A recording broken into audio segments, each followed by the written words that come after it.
Well, hello, and welcome to a brand new episode of Monday Night Therapy. I'm your host, Minnie Hunt, and with me tonight is College Football with Sam. And I'm so excited to have you here. Thank you for coming. Of course. Yeah, thank you for having me. I wasn't exactly expecting to be invited on a Corn Nation podcast. For those of you who don't know, I haven't mentioned it often, but I used to watch John's rants all the time because I thought they were pretty hilarious and insightful. So thank you for inviting me on, Minnie. How are you doing? Oh, I'm doing great, and happy Memorial Day. But I was thinking, who have we not heard from that has like their finger on the pulse of college football? And of course, Connor's moving to Arizona, so we'll talk to him again, I'm sure. But I wanted to get your take on this because you cover all these teams in college football on your channel, right?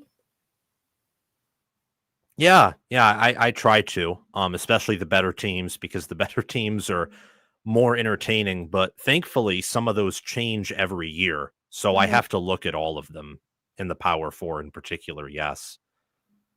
Yeah. Okay. So that's going to be the main focus for tonight is going through the schedule. But some of the people in chat I want to say hello to first. And also some major games happened over this weekend.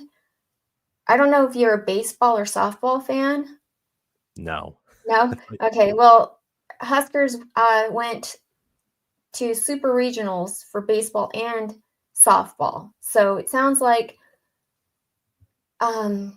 the guys are going to be playing in, I forget where. Is it Oklahoma? So and the girls, they lost out last night to Tennessee. They were really good. I watched that game yesterday morning, actually. Okay, so Highlander Gun is first. No, he's second. Excuse me. Hi, Highlander. Jackson was first. Jackson Johnson. Now he's from The Voice of College Football. He does an Alabama show. Roger Moore. Hi, Roger. He's here. He's third. And Justin Raji. Hi, howdy. Fred Sacco is fifth. And Tony, I don't know how to pronounce your last name because the W and L throw me off. I don't know. But he is a Minnesota fan.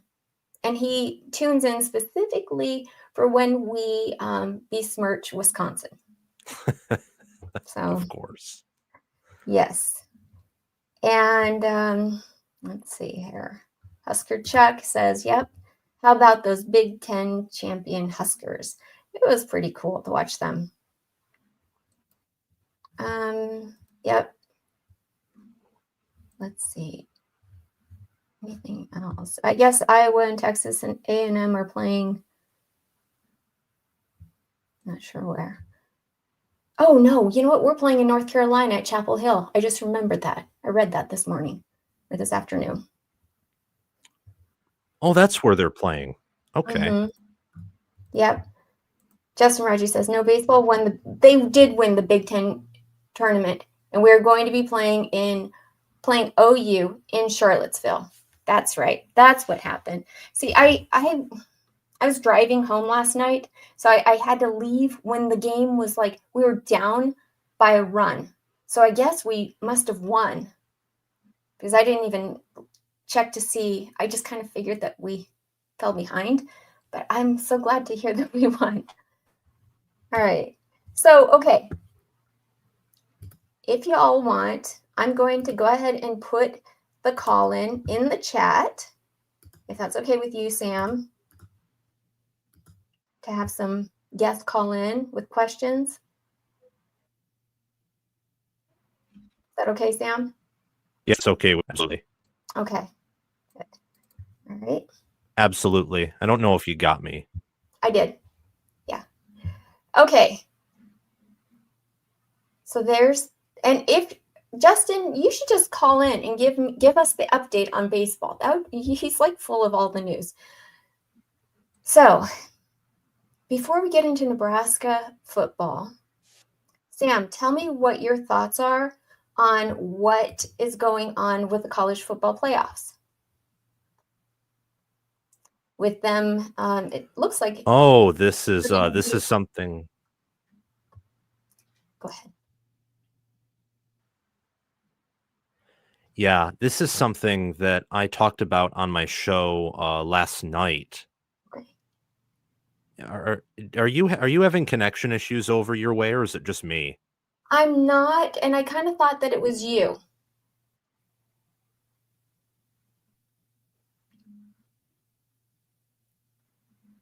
Does it seem like Okay, either one of us is let's see what we can do. lagging? Let me just ask the chat. And That's while my we're bad. go ahead. Yeah. Okay.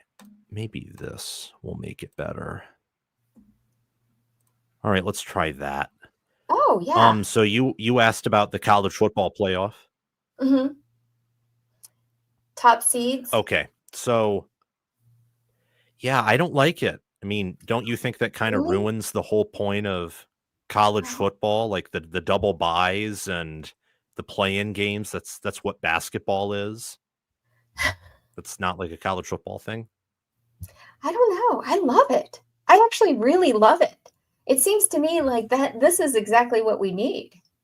I don't know. It just I really enjoy seeing the top teams battle it out. However, somebody did bring up a good point, and that is that it's possible that somebody like a team could win the national championship if they don't win, their conference championship.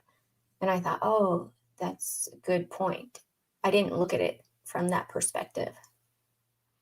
Yeah, I mean that's it was possible in the four-team era, but very hard to do. You had to be like 2021 Georgia where they destroyed everyone in the regular season, lost in the championship game, and then got a second chance because everyone knew they were that good. But with the 12 team onward, I mean, Ohio State last year was a 2-loss team and they won it all. And I think that with this new 16 team format where you have two play-in games, the top two seeds basically get double bye weeks, which not Mhm. even the NFL has, not even college basketball has that. Right. I just, from my perspective at least, I think it kind of is not what college football is about. I mean, college football is about having at least, I don't know, I mean, kind of this, I don't know, concept of merit when it comes to the best teams deserve to get the shot. Hmm. And while teams 8 through 16 are probably not going to win the title, maybe one will because Ohio State loses 3 games, gets in and gets hot.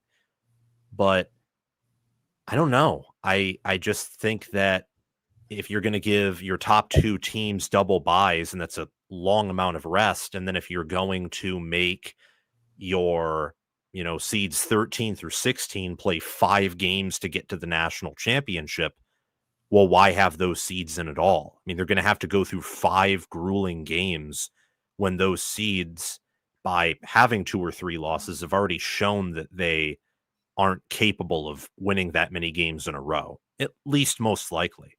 If you're going to do a 16 team playoff, in my mind, just do it with no buys, no play-in games, and you have 8 first round games where all of them are played on campus, and then it just fills out from there. And it's much simpler, and I think it'd be Yeah. a better product. I mean, that does make sense.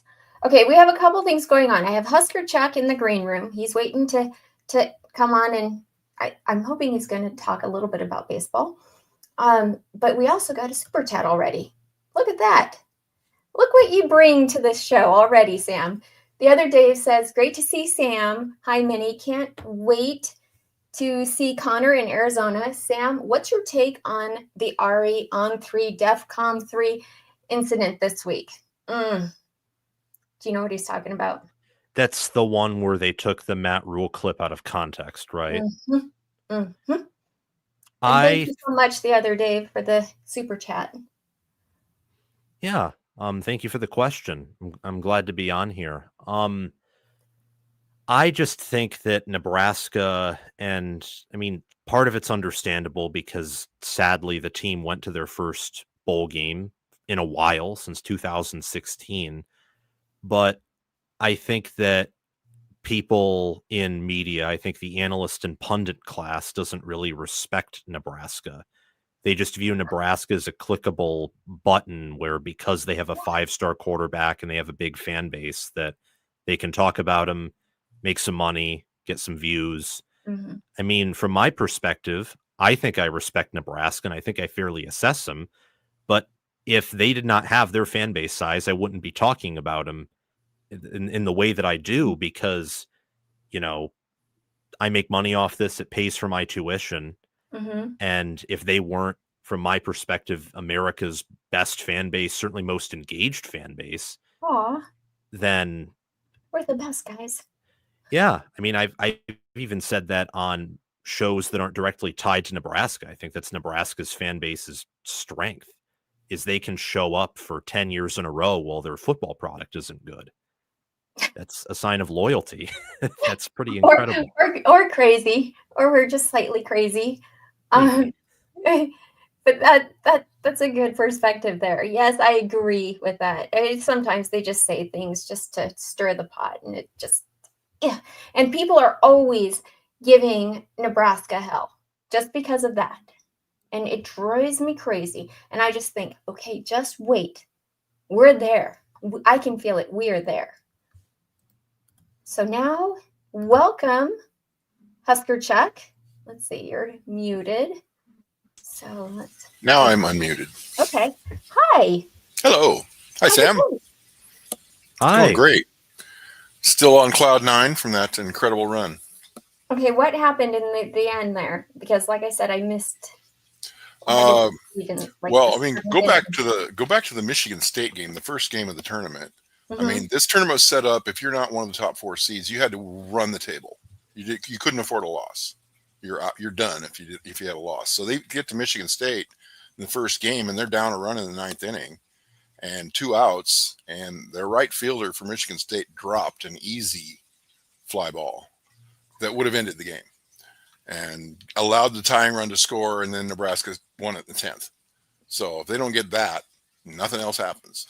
And then to get a great performance out of who was it they pitched against? Oregon. Jackson Brockett gave them 6 strong innings against Oregon and just set them up. They had a good lead. Brought them to the semifinals and they took care of Penn State. That was a tough game. But they pulled through, and then they came to the finals, and Ty Horn, oh my God, 8 innings without giving up 1 run against one of the top hitting teams in the country. I think they were averaging 8 runs a game, which that's impressive. So yeah, we got out to a 5-0 lead after the 3rd inning, and nobody scored again. And so here we are in the NCAA tournament. Yay! Second year in a row. Yeah. Yes, this is going to be awesome. And I'm like you. I can take baseball or leave it, but it is fun when your team's winning. I will say that. Like, I can watch it when when our team's winning. I'll be a whole lot more interested in the College World Series if Nebraska's in it. Right. That's going to be fun. Okay, we have one more person to welcome to the stage here, and it's Jackson Johnson. Hi, this is the first time I've ever shared a screen with you. How exciting.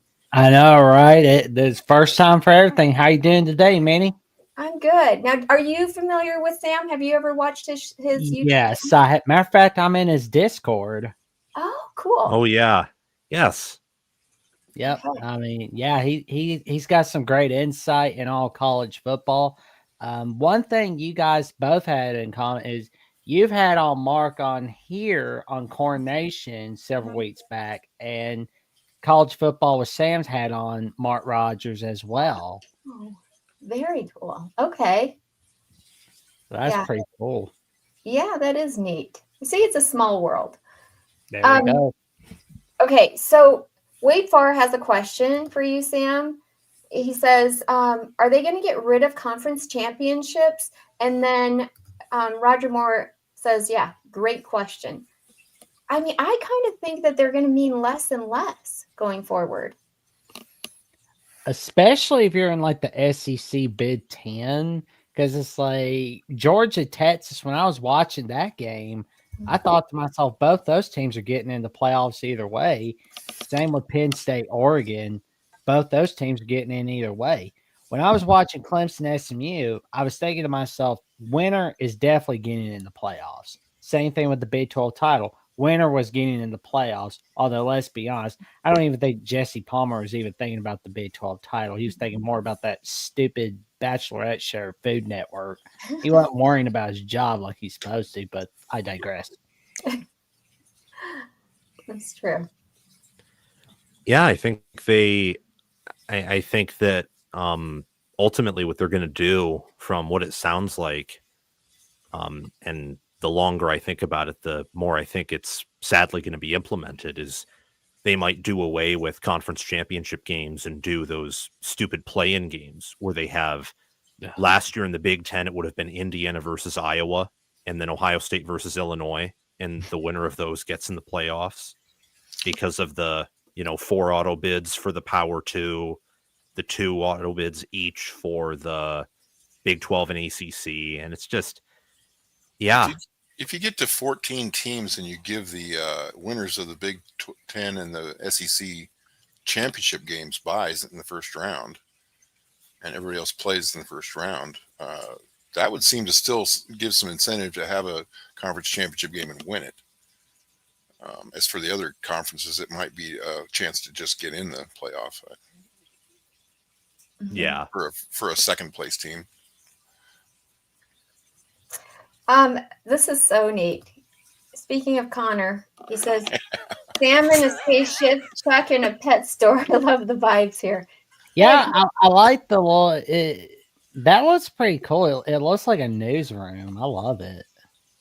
It does look neat. Yeah. On the Enterprise.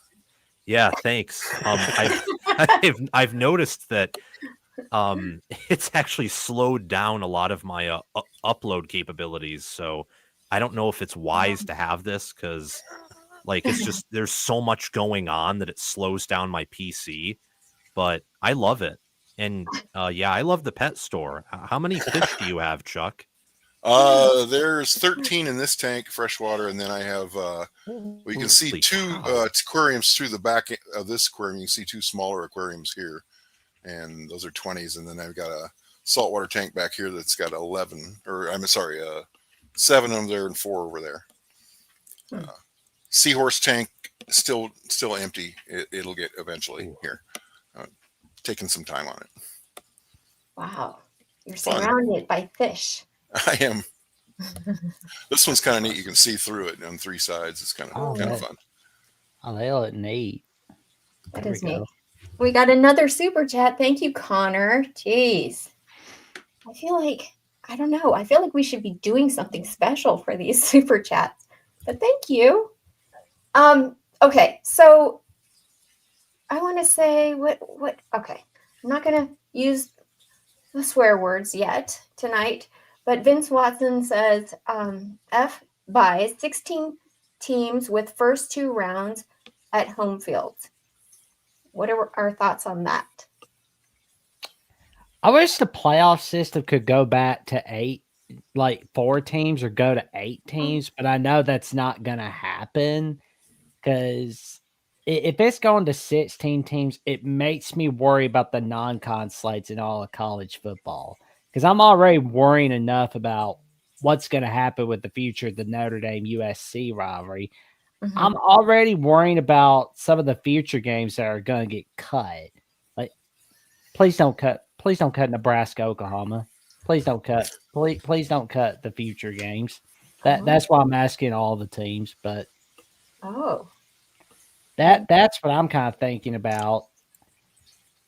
It is a concern. I think if the Big Ten and the SEC stop playing the ACC or the Big 12, it's going to be real hard to compare those conferences as to far quality of teams. Everyone's going to say, well, these 2 conferences are better, but you won't have any evidence to back that up because they don't play each other until the playoffs. So I would love to see at least one, if not more, non-conference game between those, intersectional conferences. Yeah, because Continue. I mean, I want to see Alabama play Nebraska for the first time since 1978 again. Like that'd be cool, but not like this. Not to the point where it destroys non-conference rivalries like Notre Dame, USC, Iowa State. Yeah. I mean, Yeah. Nebraska and Alabama have only played twice in the regular season. Yep. One home and home have. series, 77, And- 78. Chuck, And they played each other in the 66 Orange Bowl in living color with Steve Sloan leading Alabama to victory. Yep. And they The defeated 67 Nebraska. Sugar Bowl too.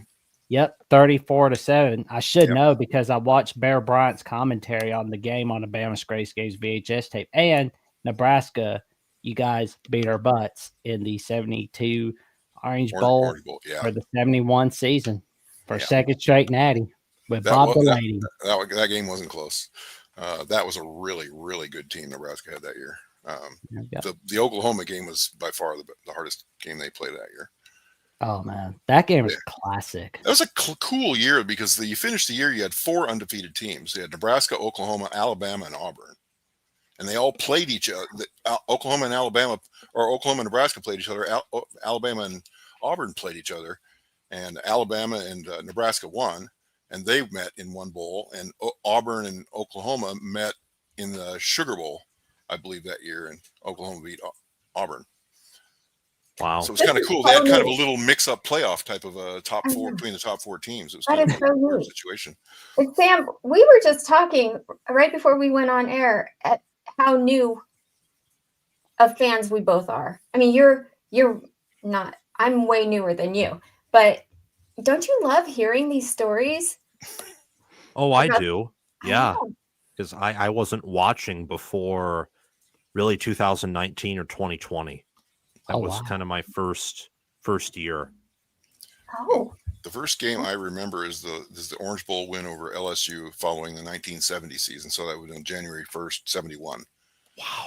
And most everything after that. I actually have better memory of the 70s than the 2000s. Oh man, our friend Brian Moore at Nebraska, the voice of college football, has a picture of that exact game between Nebraska LSU with Taggy diving or stretching over the goal line for that last touchdown.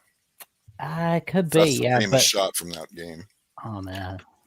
Now, if I remember correctly, though, Husker Chuck, you have mentioned that Alabama is in your mind, one of Nebraska's biggest rivalries. Historically, yeah. Yeah, we played for a lot of national championships, 2 in the 60s, 1 in the 70s, and then we had a great home-and-home series in the 70s. They were both really good every year. Mm-hmm. Yeah, we didn't play each other every year because Bear Bryant tended to pick and choose his times. He was good at that. He was good at that. And so, we got to play him a few times, but we were all always sitting there in the top 5.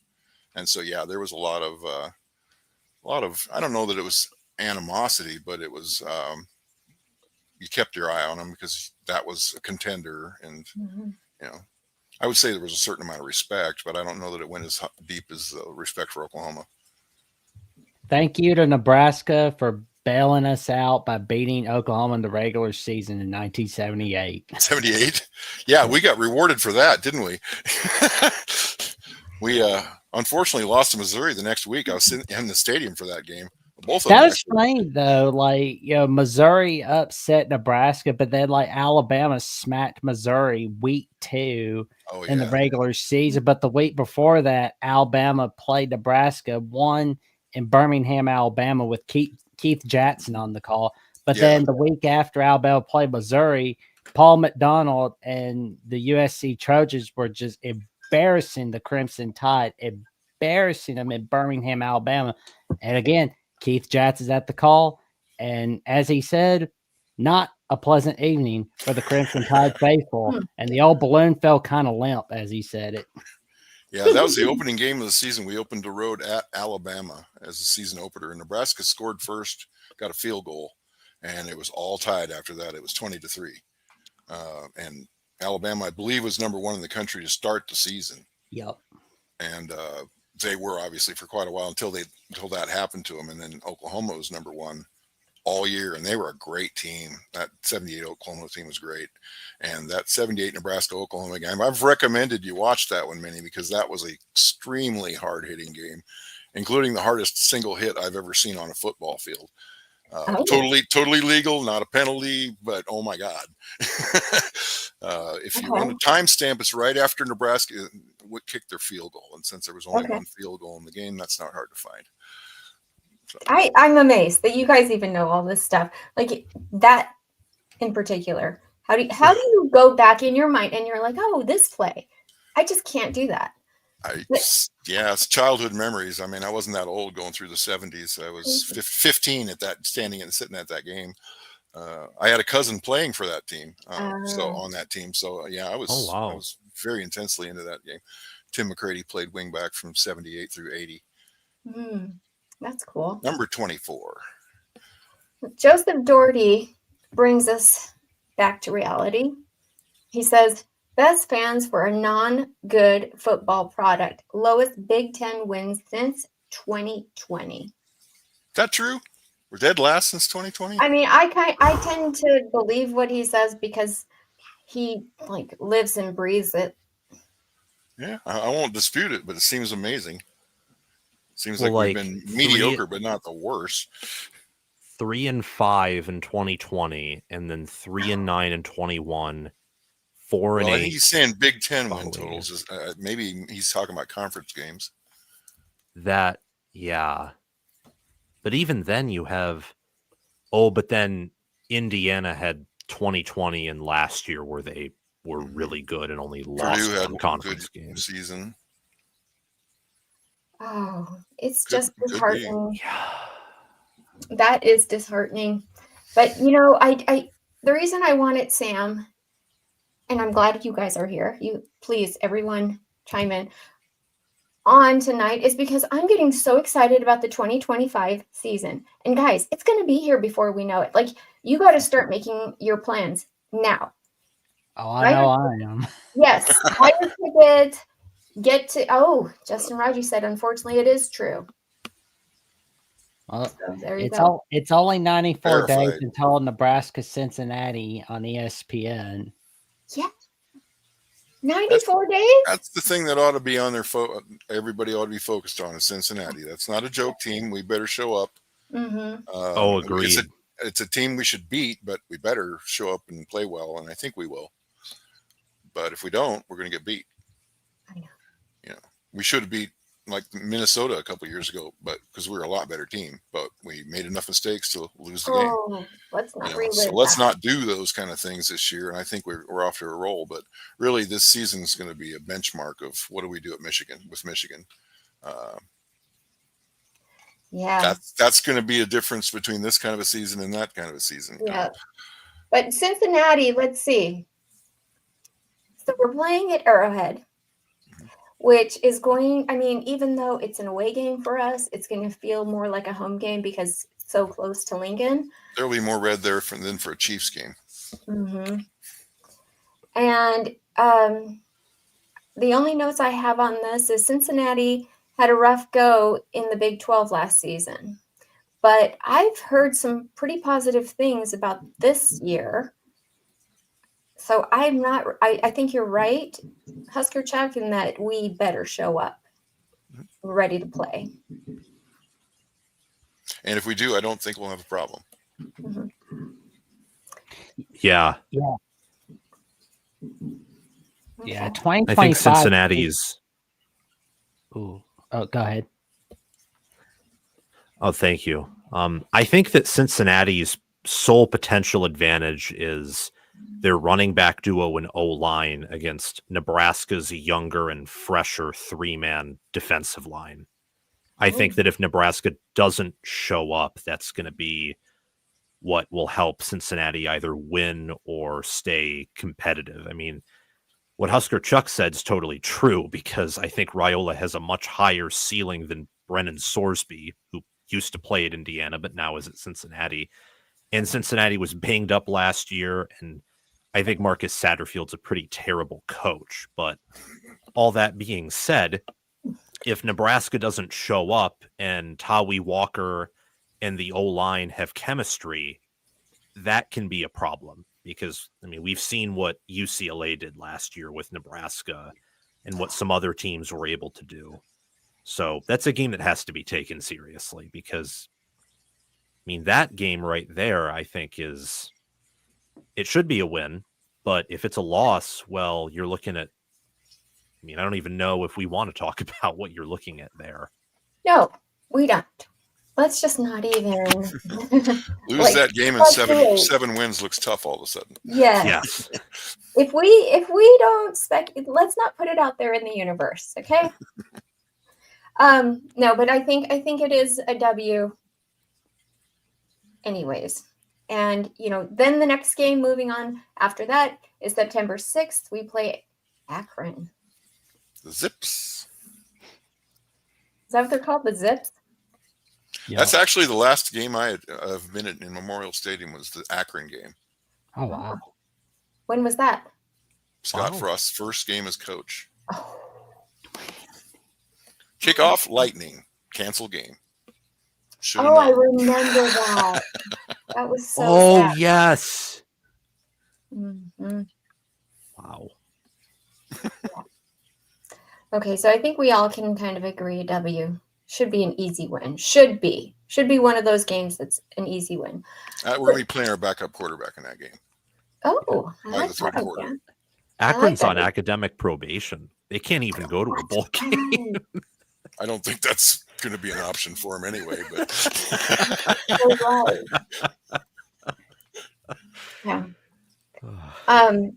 And then on September 13th, we play Houston Christian. What do you think, Sam? Upset potential there? Oh no, that's going to look like Auburn versus Alabama A&M last year. It's going to be like 50 points in the first half. Dead. It better be immediately. That's funny. Okay, and then of course the next game I really want Sam's opinion about because this happens to be his team. I kind of remember that from. Oh, I didn't know Sam was a Michigan man. Nice. Yeah, most people don't guess. I'm sorry, Sam. I let it out of the bag. Stephen Fromm says Nebraska on paper has better talent than most Big Ten teams. It's just Nebraska always seems to get outcoached by teams like Iowa and Minnesota and Illinois and I mean, we can pretty much keep adding to that. That's been the case. We haven't been developing or coaching well since I've been a fan. Okay, that's a good point. So the next game we have is September 20th. Michigan at home. And it's our first conference game. That's probably to our advantage. I'd rather play them early than late. This is a threshold game. I mean, this is one of those games that Nebraska gets every so often that they answer the question, are they back? Ooh. And to date, every time we've come up to this game, we've choked it away. Yeah. I'd love to see that change here, but I just got to see it. Mm-hmm. And there's a suspension for Sharon Moore in that game, so we're gonna wait and see what happens with the Nebraska-Michigan game for sure.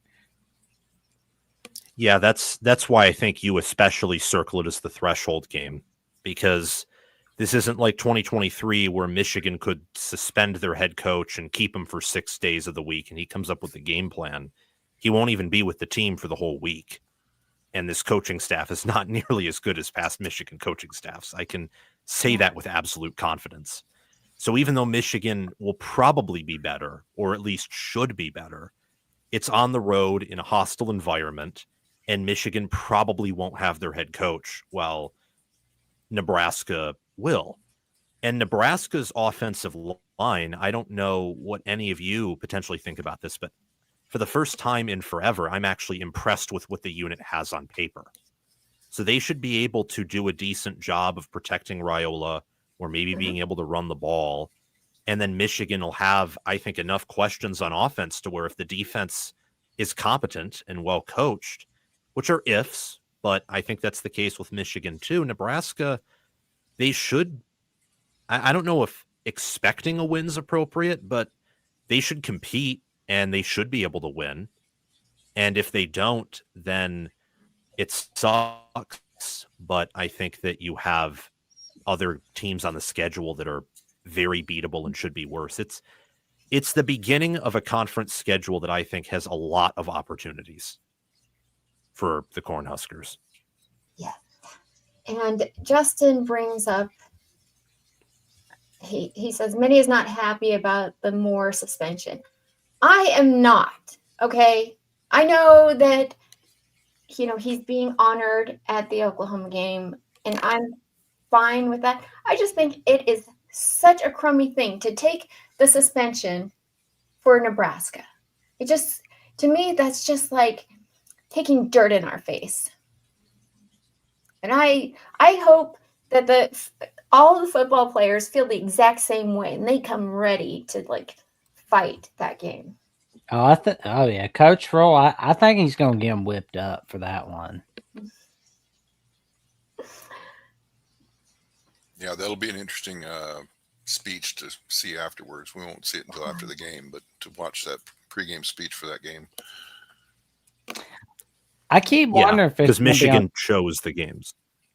Oh yeah. I wonder if it's going to be on CBS or mid noon kickoff on Fox. To be honest. Yeah. Yeah, but we will know more by September 8th. Yeah. That sure seems like a perfect night game. It should be.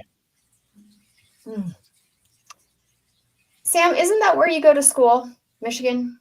Yeah.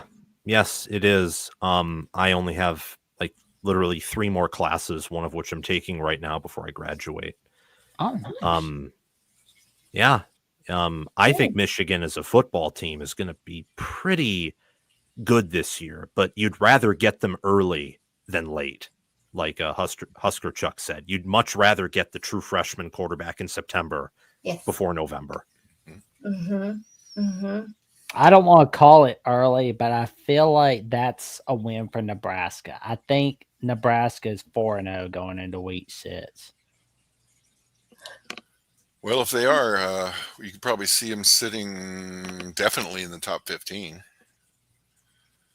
If not pushing 12th, maybe. Especially if Michigan beats Oklahoma. Yeah, if both teams are undefeated going into that game.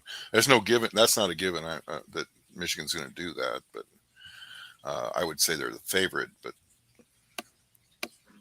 yeah, I'd say they're a solid favorite in that game. Mm-hmm.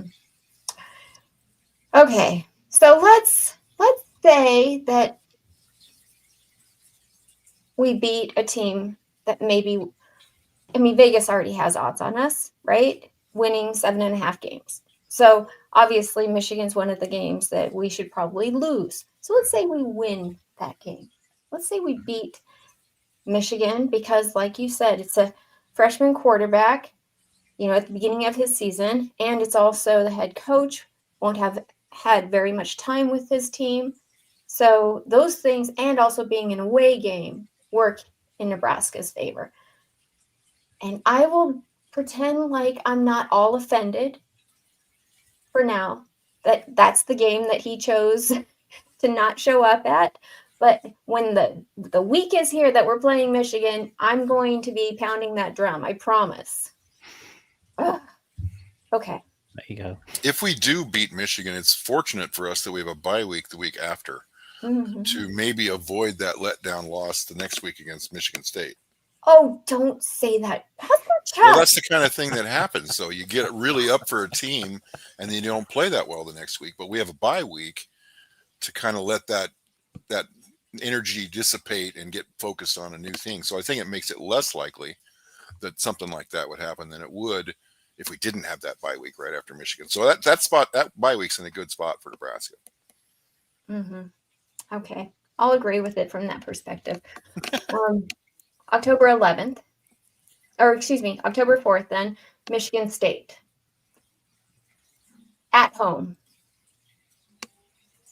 What are your thoughts, Sam? They have a massive staff advantage, and they have a mobile QB, which Nebraska doesn't have a mobile QB. But Nebraska is We haven't seen him mobile yet, but he is ready to be mobile. And that is Dana Holgerson's, like, that's one of his things that he does. So I have a feeling Dylan's going to be more mobile this season. that'd be a huge X factor, I think, for Mhm. Nebraska if they can have him as more of a factor in the ground game. But everywhere else, I would say that Nebraska's better at linebacker, better at DB. I would say they're deeper on the O-line. Wide receiver. I think Michigan State is the best wide receiver on both teams, but Nebraska's room is much deeper. Yeah. It's a game Nebraska should win, and the bye is interesting because I think Smith and his staff would probably better utilize the bye than Rhule and his, but you also have that space where you can sell out for Michigan, rest for a week, and then come back completely engaged. Right. So it's a game Nebraska should win, but I don't know if they will. Like, that game feels trappy to me, especially if Michigan State is coming off of a loss to USC and Ooh, they I know that. they don't have a ton of talent. So Nebraska they'll definitely be favored here.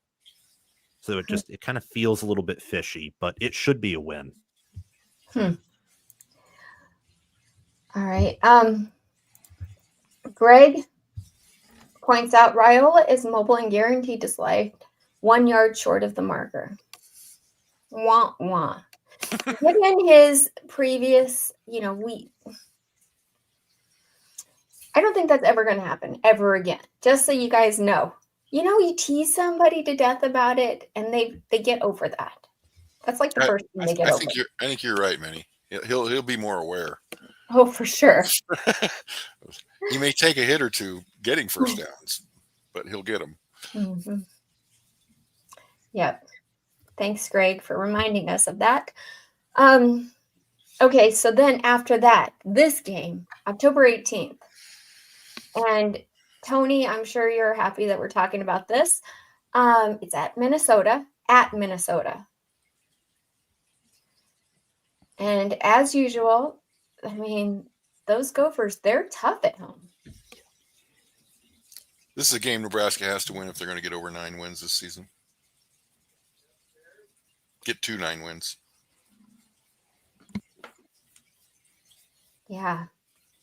This is going to be that's going to be a tough one. I mean, I give them credit. They're tough to beat anywhere, but really tough in Minneapolis. Yeah. It's another game that we ought to be favored slightly. I think we got a lot more talent than Minnesota does. We're jumping over Maryland because Maryland's a guaranteed win, right? Oh, shit. I'm pretty so close. Sorry. You know what? We also jumped over Northwestern, didn't we? Not yet. Nobody's jumped over Northwestern. Okay, hold that thought on Minnesota, everybody. We'll go back to Minnesota. First, let's talk about Maryland. Good point, Sam. October 11th at Maryland, and it's away it's there. So, didn't you just say that? I mean, didn't they last year? They beat USC. Only conference win of the year. Yeah, and we lost to USC. I was there. Yeah. So what are your thoughts on Maryland? I'm never big on Maryland. I just think if we can't beat them, we have no business playing football. That's honestly how I feel. I don't think it's quite that bad.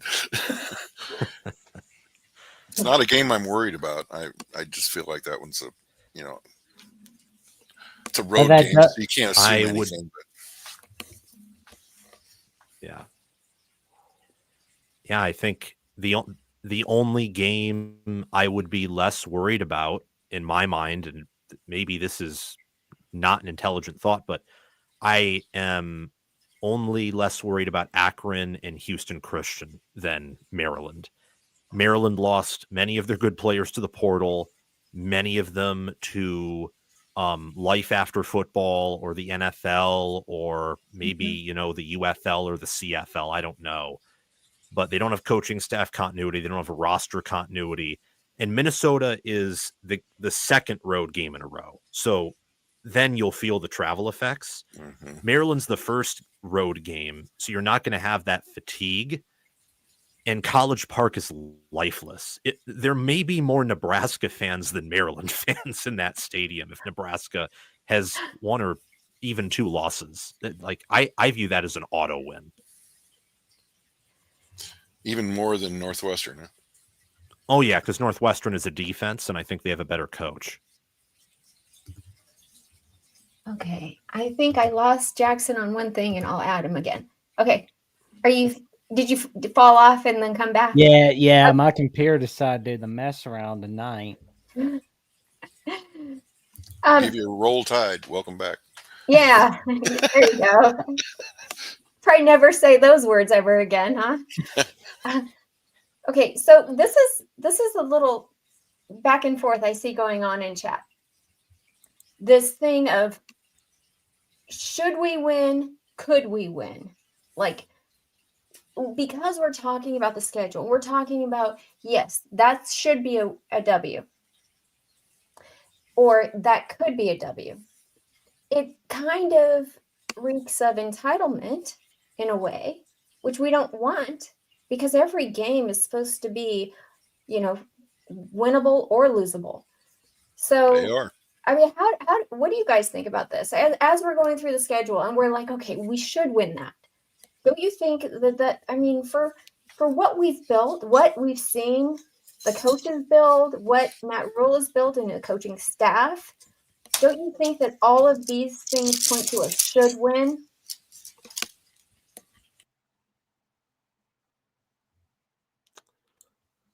Meaning, isn't it okay to use those words?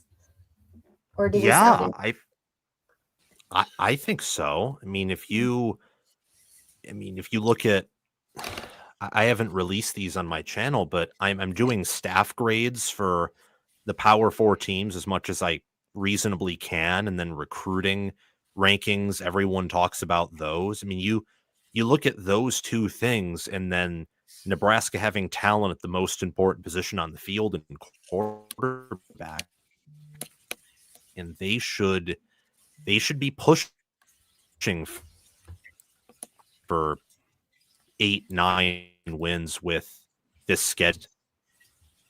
That doesn't determine that doesn't always determine the future. Mm-hmm. No, we know very well.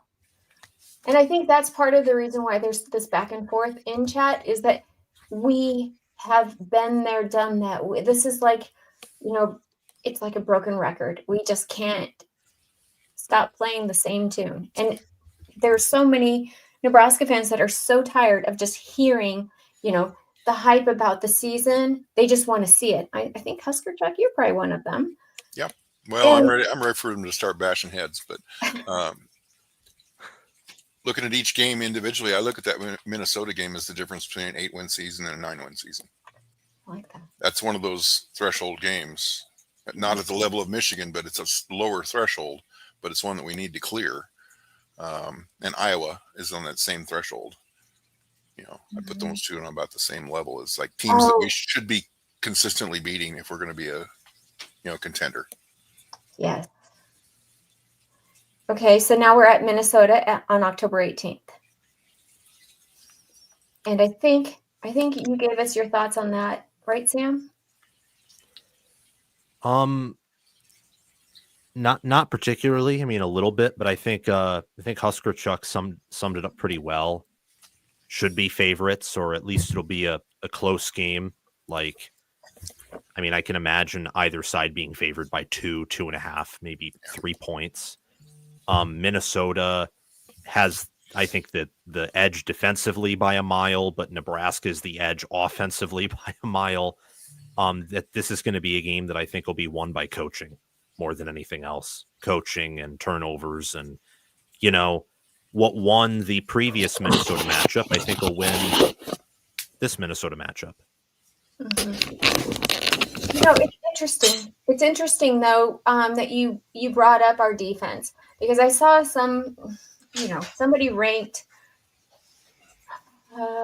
defensive coordinators.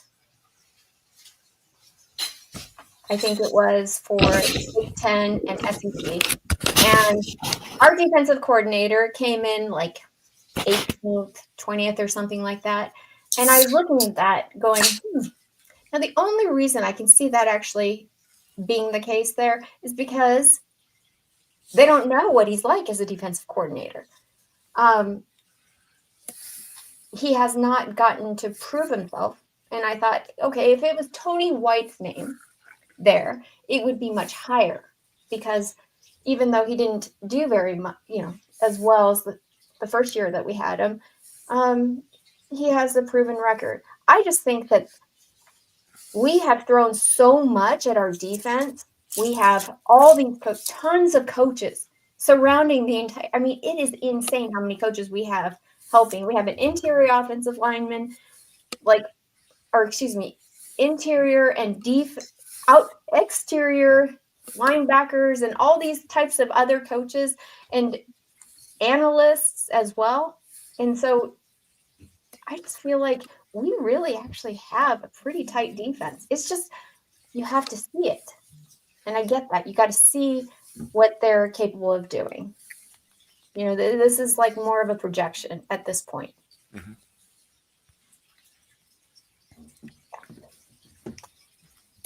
Okay. So then it's going to be a huge prove it year for that stuff.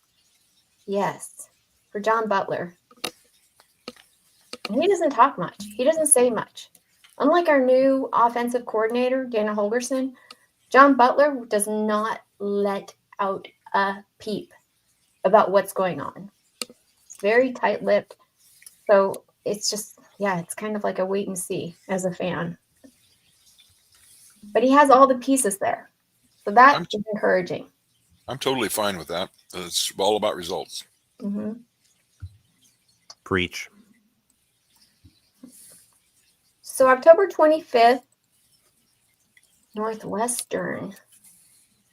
Oh, man, that game's going to be played the week before the 12-year anniversary of the Hail Mary pass on Big Ten Network. What? What is this? Wow. Oh, I know what he's talking about. What? I don't. Ron Kellogg. Nebraska's Hail Mary pass against Northwestern on November 2nd, 2013 on the Big Ten Network. Humongous win by the Cornhuskers. Bo Pelini standing there going, what? Really? Yeah. You got to be kidding me. That is so awesome. Okay. I remember where I was. I was in Lincoln, but I wasn't at the game.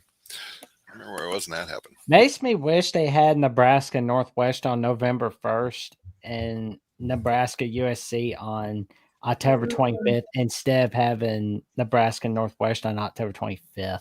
Like, come on, schedule makers, show some respect for anniversaries. I bet they missed that when they were setting the schedule. Obviously. Well, Northwestern is just having a time up there, still trying to make a football team. They're still trying to make a football stadium. That's right. They're gonna play in Wrigley Field throughout the month of November. Oh. Wow. Oh wow. Yeah, but I can't wait to see everything when it's done. I mean, they throw money at their facility. They do have some bucks, yeah. Mm-hmm. But let's say that's a win. Okay. Next, we play USC on November 1st.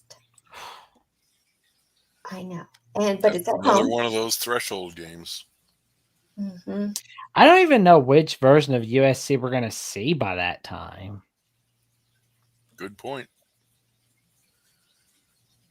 I have a lot of uncertainty about that USC game.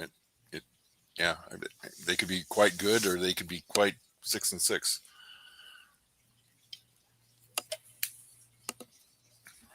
All right. That's just ridiculous, Husker Chuck. I mean, what are you thinking? I have no grasp on how good that team's going to be. I have a lot of uncertainty about them. Okay.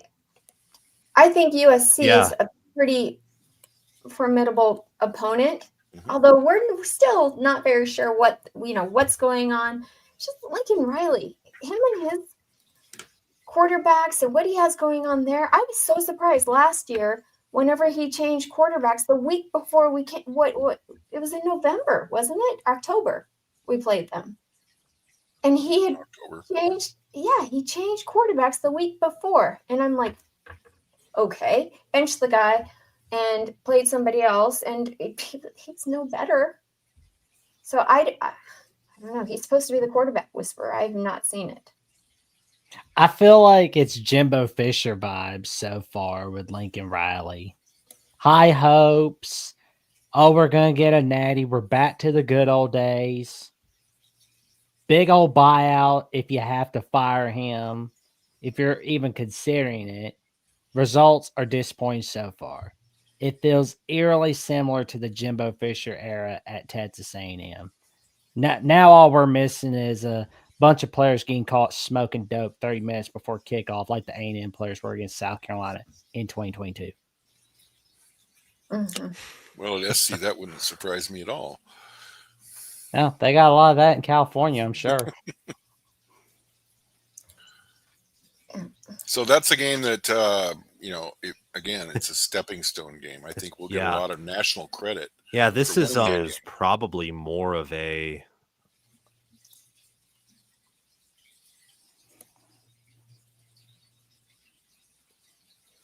Yeah.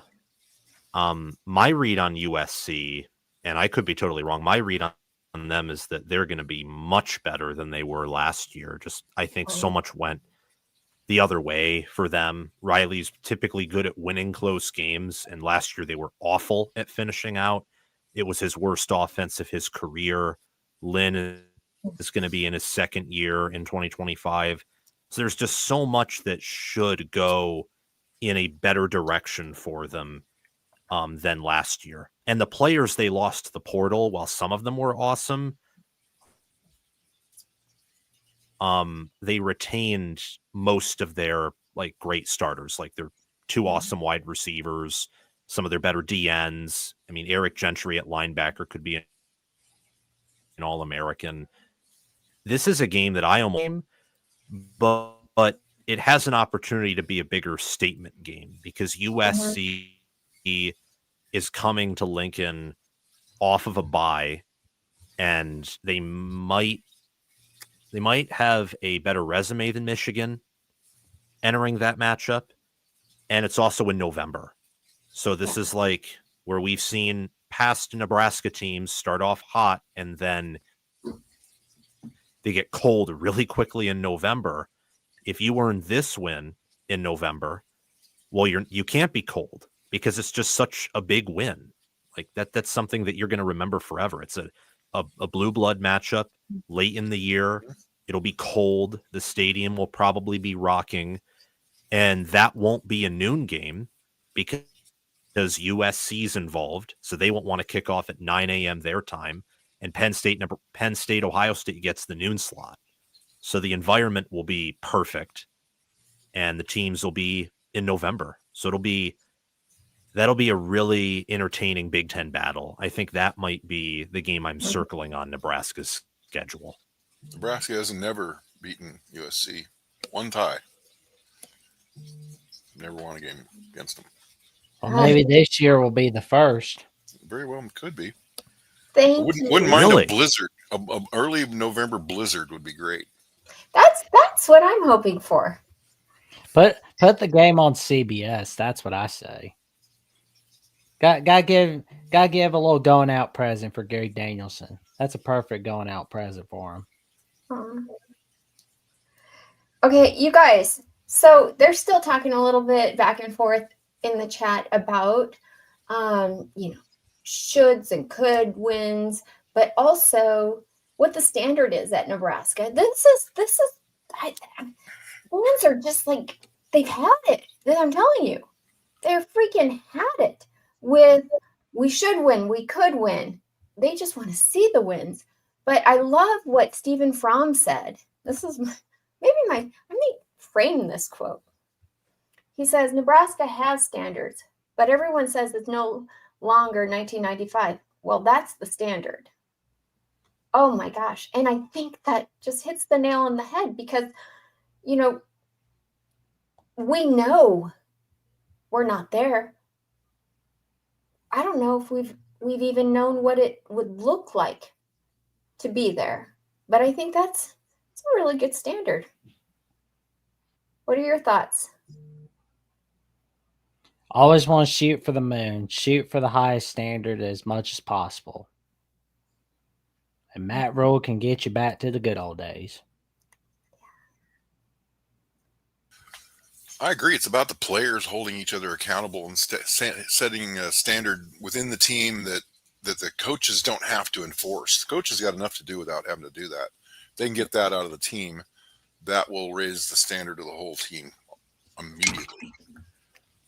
And there's nothing wrong with setting a high standard. Nothing wrong with comparing yourself to the best team of all time. Mm-hmm. It's a pretty high standard. But yeah. I don't mind that standard. I mean, if I'm going to be a Nebraska fan, and I didn't actually get to live that part of greatness, and I have to hear about it all the time, I say that is the standard. That's what I say it is. It has to be. Otherwise, what are we doing? Well, some people are convinced we can't win another national championship. I don't believe that at all. In fact, we could have one in the next 10 years. That's not an unreasonable thing to say. Is it going to be easy? No. But you get a couple of players, you get a few more to go with them, you start building a core of quality team, you got a solid coaching behind it. Things can happen. You get on the field, anything can happen. Get into the playoffs and you can win a national championship. Yeah, 10 years with a good NIL collective means your roster can look like one of the nation's best towards the end of that cycle. Absolutely. There's Nebraska isn't there yet. That have deeper pockets than Nebraska. There are some, but it's not a bunch. I mean, it's not like we're one of 50. We're more like one of 15, or 10 even. Yeah. 10. Yeah, I mean, I think that Nebraska isn't obviously there yet, but a long-term standard can be very different from a short-term goal.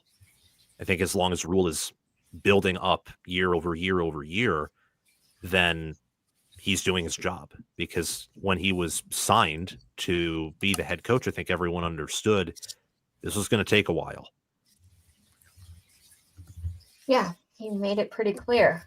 And you know what? His record showed that is the case. Like everywhere he had been before, that was always the case. So that's what we should expect. And Sam, I want to say 2 years ago, I don't know if you remember this. I'm sure you don't remember this. You were on Connor's YouTube, Corn Crazed, and you came on and we're so excited, right? Because we have Matt Rhule as our new head coach. And, you're talking to a bunch of Nebraska fans, and you said at the time, I think that we were going to win at the most 6 or 7. You called it. And I was so upset because you were like, oh, yeah, I only see Nebraska winning 6 or 7 this season. But the good news is you might go to a bowl game. We didn't get to go to a bowl game that year. But, we've made those strides, and it seems like it's baby steps. But, once you get to a certain point, You just maintain that standard. And if you have the strength of schedule in your favor, that helps out too. And I feel like this season, we definitely have strength of schedule in our favor. I mean, the should wins, the could wins. We're talking about that, but it's, a lot of home games. This is a much easier schedule than next year. Mm-hmm. So we should better jump on it. Yeah. Mm-hmm. You don't have Iowa's schedule where Iowa plays Indiana, Penn State, Oregon. They have to travel Look at Wisconsin's schedule. Oh my gosh. God. Yeah, that's you gotta go to Iowa State week 2. Although to be fair, the last time Iowa lost to Iowa State at Iowa State was in 2011, week 2 of the 2011 season, I believe. Mm-hmm. Now I feel sorry for Wisconsin. I don't see how they could possibly go to a bowl this year. Yeah, I feel like Wisconsin and Nebraska are in similar situations roster-wise, but Nebraska has the schedule to take the leap, and Wisconsin just absolutely doesn't have the schedule to do that. Yeah. But always remember one thing. When Iowa's at home against a top 5 team, it's a scary experience for the top 5 team usually. Because I always tend to look back at Iowa, Ohio State 2017, Iowa, Penn State 08. Penn State almost got upset in 2017. And Iowa had a good night in 2021 against Penn State. I would not be surprised if they put a scare into Oregon or Penn State or both of them in 2025. I mean, you wouldn't expect it, but the Connect Stadium horrors could be coming for one of those teams. Because Penn State's sitting there thinking about Ohio State. They're not thinking about Iowa. No, they're not. That's fair. The next game on our schedule is at UCLA on November 8th. I probably am not as worried about that game as I should be. Oh, don't treat every game like it's easy. Make sure you treat every game like it's the best game ever, because UCLA will catch you napping if you do that again. They beat us last year, and we're playing on the road this time. So yeah, I mean it's a game that we better play well. I mean they've upgraded some talent there. Well, and there's not really any home field advantage at UCLA, so there's a bright side to that for Nebraska. Probably be a lot of Husker fans at that game. Mm-hmm. Oh, yeah. Okay. Sam, thoughts on UCLA with Deshaun Foster? I'm not a big fan of his.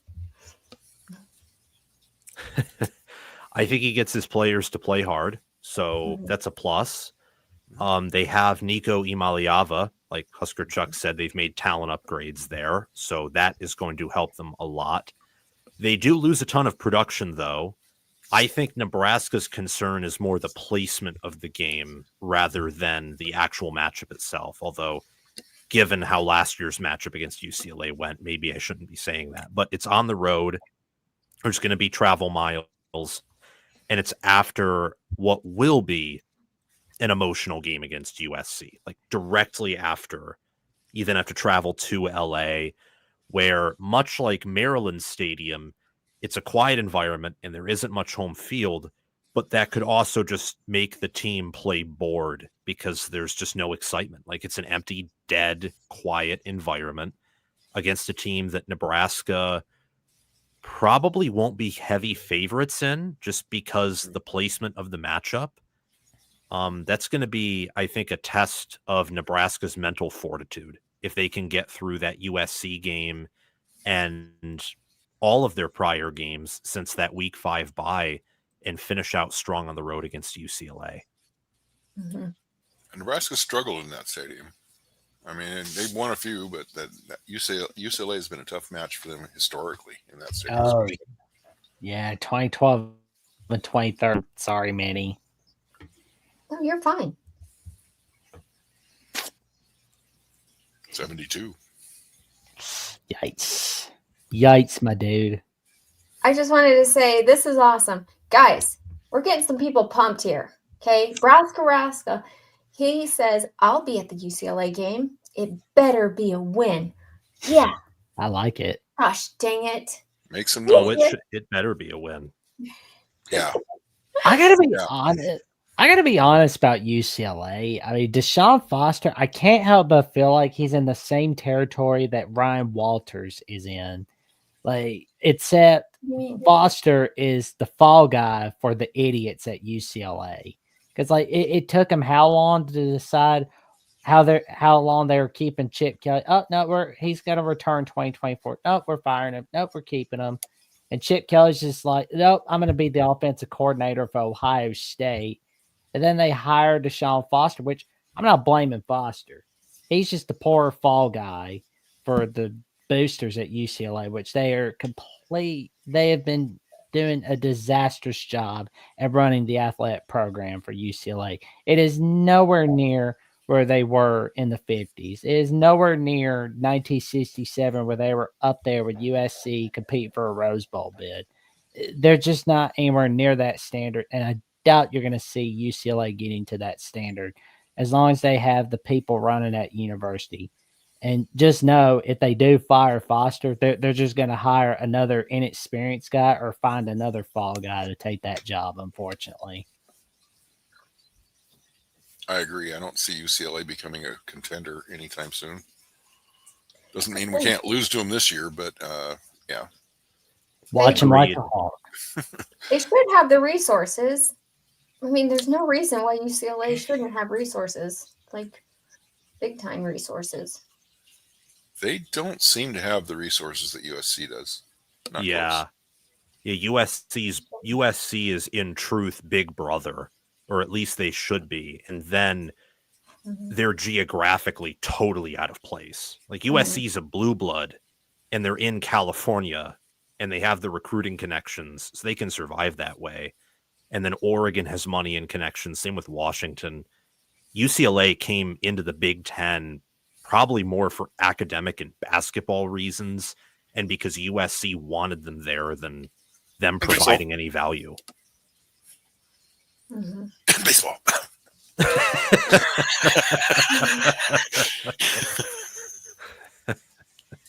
Okay, so after UCLA, we go to the other coast.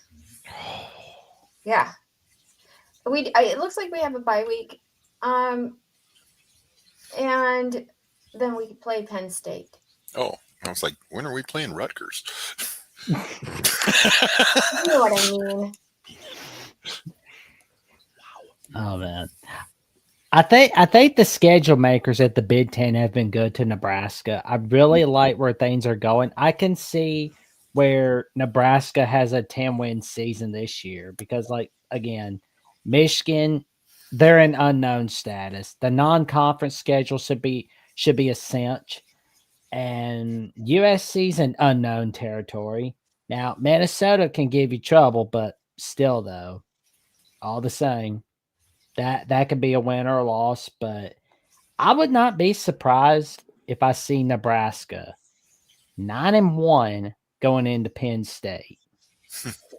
That can be a win and you're in the playoffs sort of game. But I mean, if you don't win that game, that's okay. I mean, all you have to do is be 9-2 going into Iowa and clinch a playoff berth with a victory on Black Friday. 10-2 get in the playoffs for sure. Yes, exactly.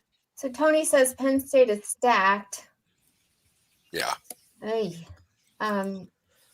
plus, I mean, I think they're the best team in football, and I don't think it's close. I can't argue with that. I did, guys, just real quick, let me just address this. I had to put somebody in the chat in timeout, and I've never done this before, but I do not like seeing all the back and forth and getting people pissed off over stupid words. I just think it's dumb. So just get along, please. That's all. I have to say. Sorry, Mom. I don't want to be a parent. Jeez. I hate that.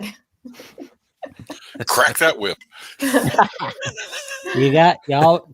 You don't be afraid to crack that whip every now and again. I guess. Get you a Husker whip. Oh, there you No. go.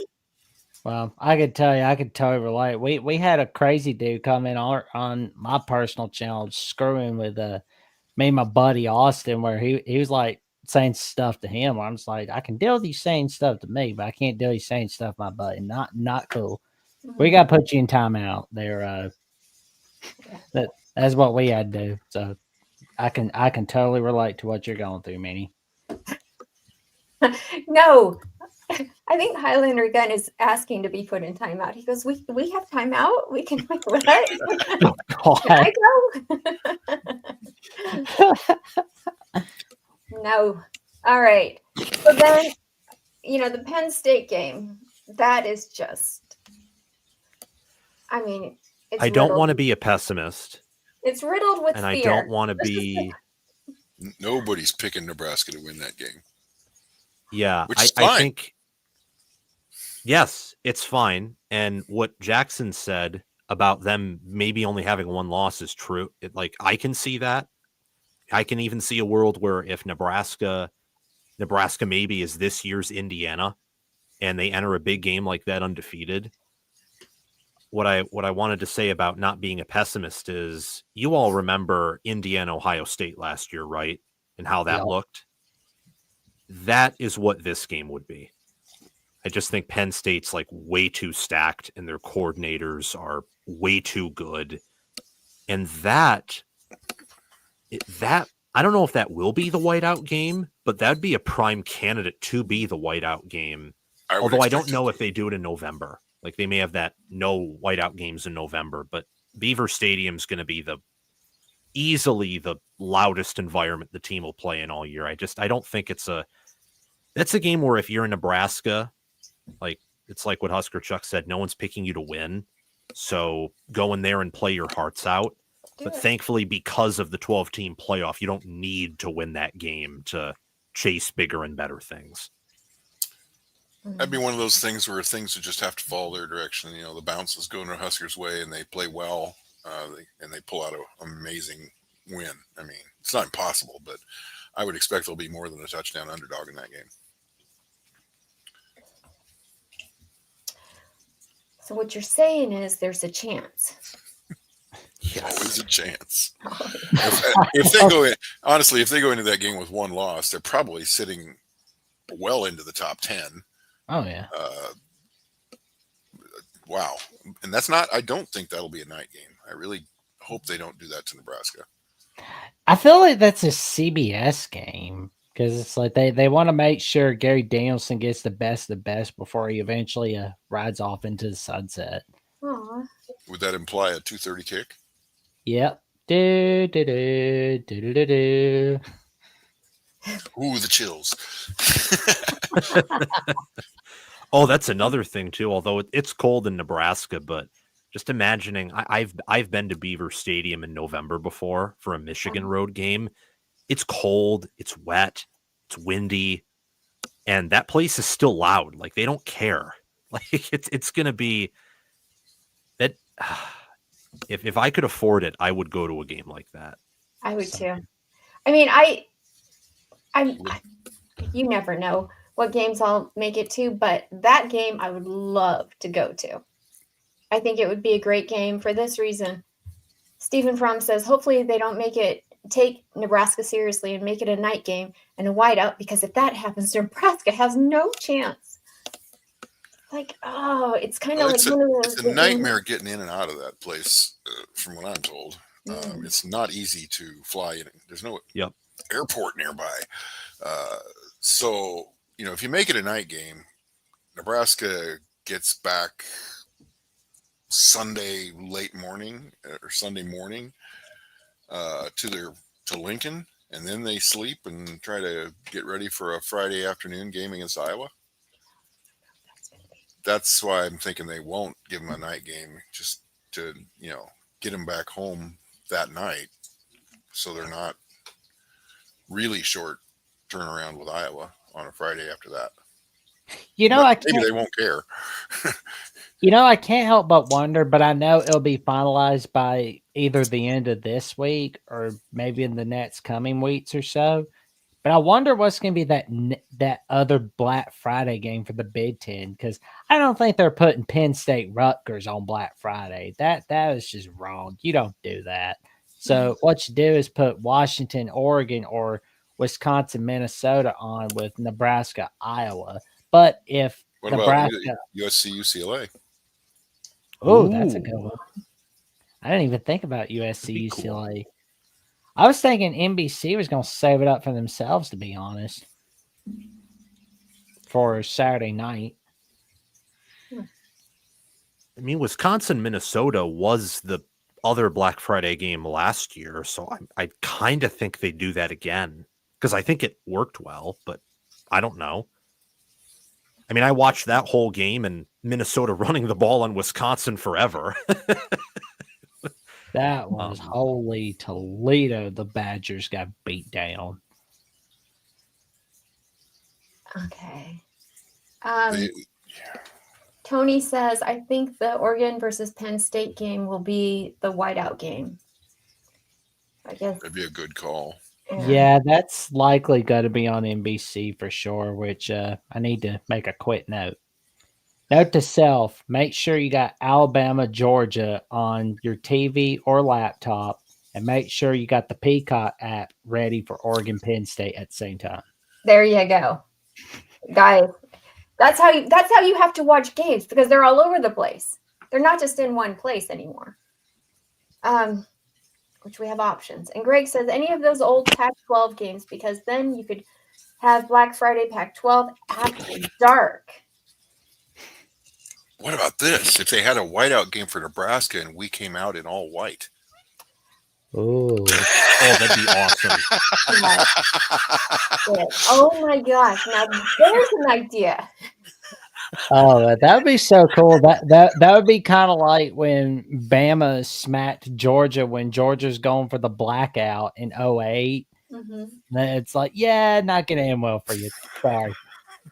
Oh, that game was so bad. That was where Stafford was basically putting like I don't even know. They basically like took a lawnmower to Stafford in that offense and just killed him, right? Yeah. It was 31-0 at one point. Going into halftime, and the game ended with a 41-30 victory over the Georgia Bulldogs on September 27th, 2008 on ESPN with Mike Patrick and Tom Blackledge on the call. Rest in peace, Mike Patrick.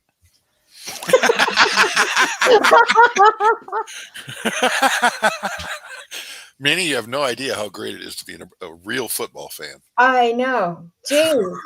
I'm just a lightweight over here. Don't ask me any of that stuff. Oh my gosh. I appreciate that level of detail. Anytime. I love it. Yeah, it's awesome. Well, after the Penn State game, we get to come home again and play, Iowa on the 28th. And I know we were talking about this right before we started the show, Sam, and you had some thoughts on their new quarterback and maybe them playing us at the end of the season. Maybe it's not going to be such a good thing for Nebraska. I don't know. What are your thoughts? I think that Iowa is a team with a very high ceiling because they finally have a QB and an O-line and veteran receivers, and Phil Parker's a wizard, so the defense could just reload. It'd be hard, but it's not impossible like it would be at other places. But they also have this very low floor because of all they lose and the fact that, I think they definitely upgraded QB. But if Caleb Johnson was the entire rushing offense and it wasn't just the O-line, and it wasn't, in large part the O-line getting better, then you'll see that.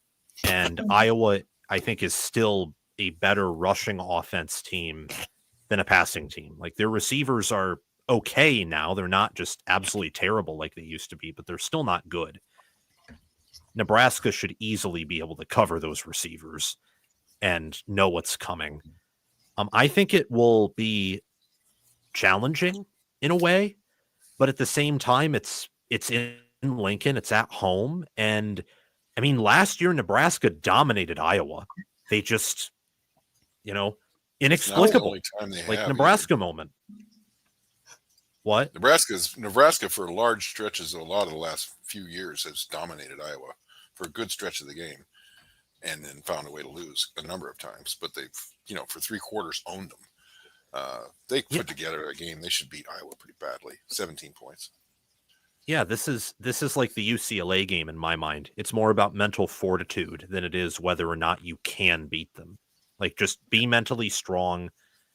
Don't let any mistakes or the cold weather or the wind or Iowa having that logo and really awkward but effective way of doing things get in your head. Special teams, too. They bring back their kicker. They bring back their punter. Okay. They're always going to be good on special teams. Mm-hmm. And now with the QB, I think that's even more that should be an even more heightened goal, because Nebraska had a QB last year. Iowa didn't when they played. If Gronowski's healthy, both teams will probably have a quarterback. It's even more paramount for Nebraska to have a good kicker or punting game in a game that has been decided so often in close contests, by 1s and 2s and 3s, not even by 7s. Ooh, I like this hot take from Mr. Zizix. Nebraska, Iowa will be Ferentz's last game. I disagree. I think they'll make a bowl game, but I think you're right. Will they have announced it's his last season by then? That's going to be a question right there, because, I mean, we're going to wait and see. I mean, he's the last active coach that is from the 20th century. Yes. Yeah.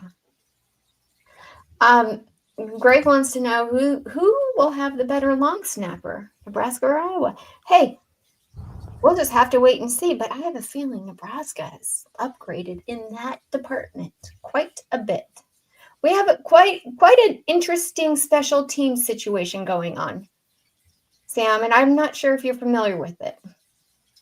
So last year, we lost a lot of games by special teams not being able to get to where we needed to be, and the long snapper in particular. So we actually got one of the best long snappers in the transfer portal, as well as now we have Coach Eckler from Tennessee, who had one of the top special teams in the country. Now he's coaching at Nebraska, and so we're going to be using some of the rules apparently for college football that are different than the NFL to do a rugby style rugby style punting, excuse me.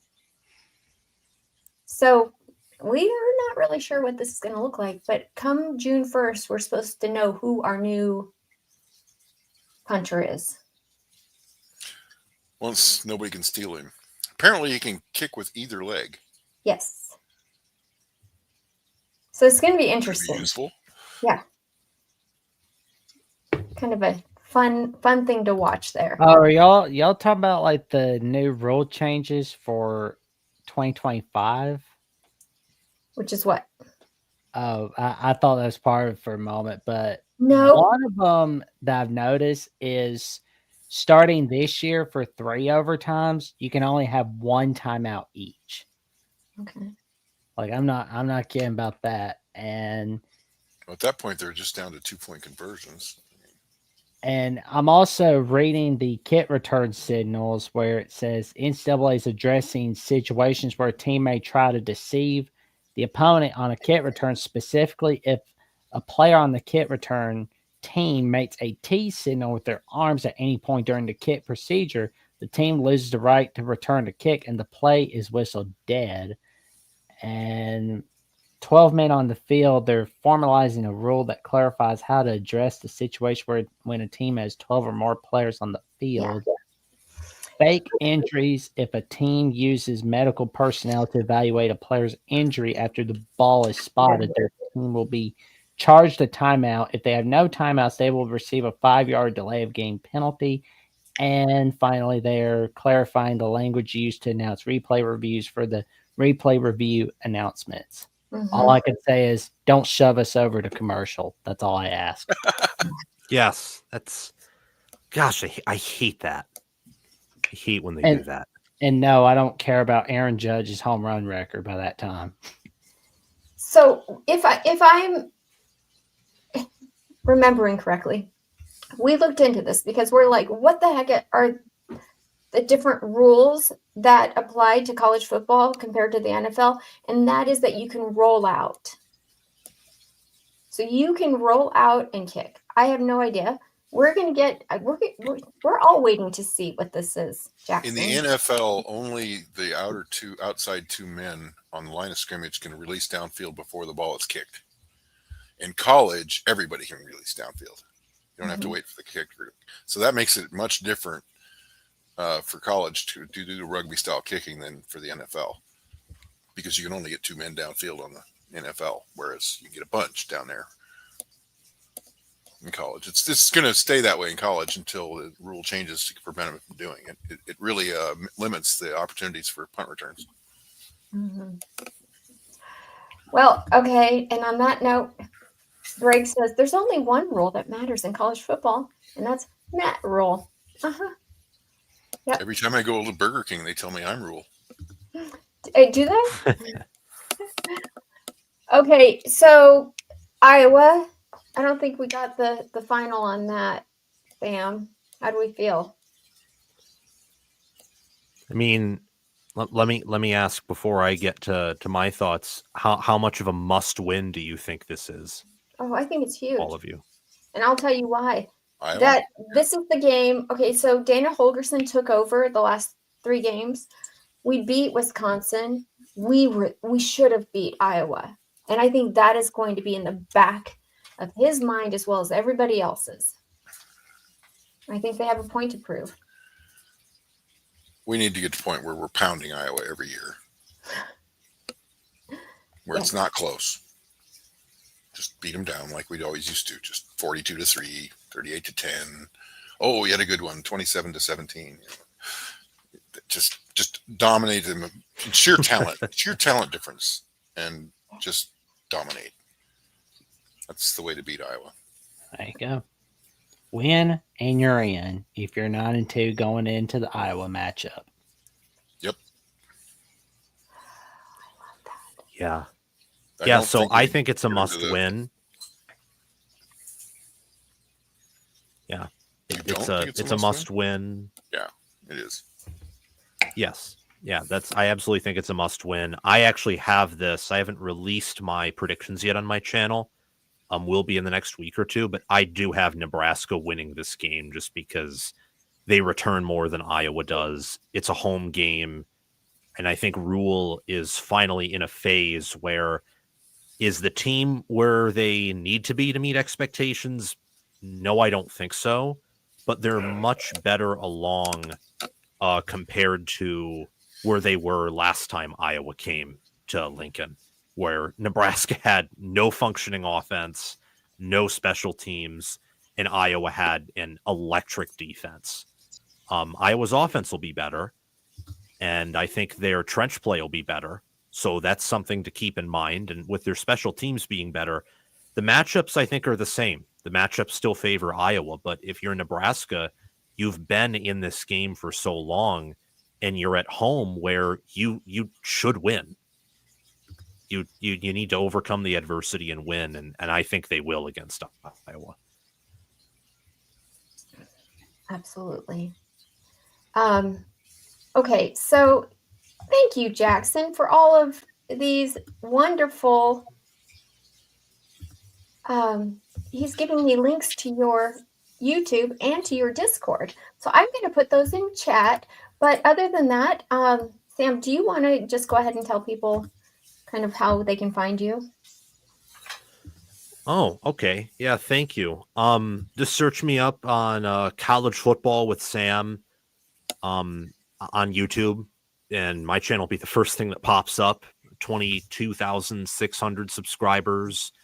On Twitter, CFBW Sam, and first thing that pops up. And then for the Discord server, thank you, Jackson Johnson, for putting that in the chat. You're welcome, man. That's the least I can do for you guys. Nice. Yeah, thanks.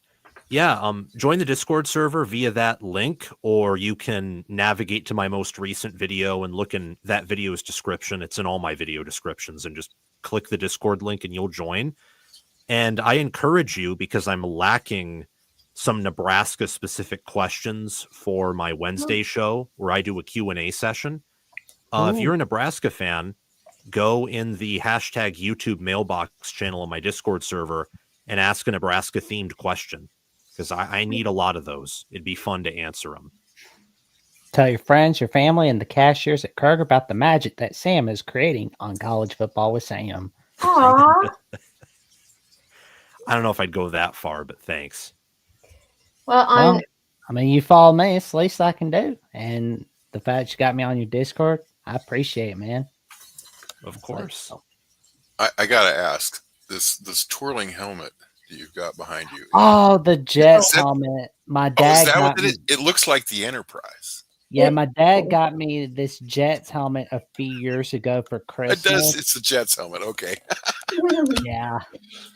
So I kind of want to see them do well, but it's like they're just not going to do well as long as they have that idiot owner, Woody Johnson. I do have a mouthful to say usually about Jim Irsay, but I'm not going to say on account of the fact that he passed away. And I'm just going to wait till the year ends to go back to talking smack about Jim Irsay. that's very kind of you. I did my best to be kind. I did my best. Jeez. Well, Stephen Fromm says Kirk Ferentz is a mastermind head coach that has Nebraska in checkmate, though. He's like the older brother that won't let us win. Yeah, he sets traps and we fall into them. And then Greg says, Sam, question. Nebraska, question. Scotts Bluff or Chimney Rock? I'll add another one. Have you ever seen Carhenge? What? Car what? I don't know how to. Carhenge. I do not know how to answer any of those questions. Should I be ashamed? No. Mm-mm. Only if you've been to Nebraska. I have not. But one day I want to. I want to attend a Nebraska game one day, for sure. Homework for Minnie. You have to look up Carhenge. I'm going to. Yes. I'd love to go to a Nebraska game. That'd be cool. They are great. For sure. Okay, well, according to our professionals here on Monday Night Therapy, it looks like Nebraska's going 10-2 next season. So let's drink up the Kool-Aid, guys. Do we predict who our first round playoff opponent will be? Why not? I mean, geez, we've already done this part. I'll wait till I get. I'll wait till I get Alabama. Oh. Let's play Alabama in the playoffs. Oh, that'd be awesome! Like Nebraska, Alabama. That'd be so much fun. Except it'd probably be in Tuscaloosa. Probably. I don't care where the location is. Personally. Oh, please come up here in December. That was me. I'm not the guy you tell it to. Tell it to our AD. That's what I say. Yeah. Because, like, if I had my way, Alabama and Nebraska would be playing each other in home and home.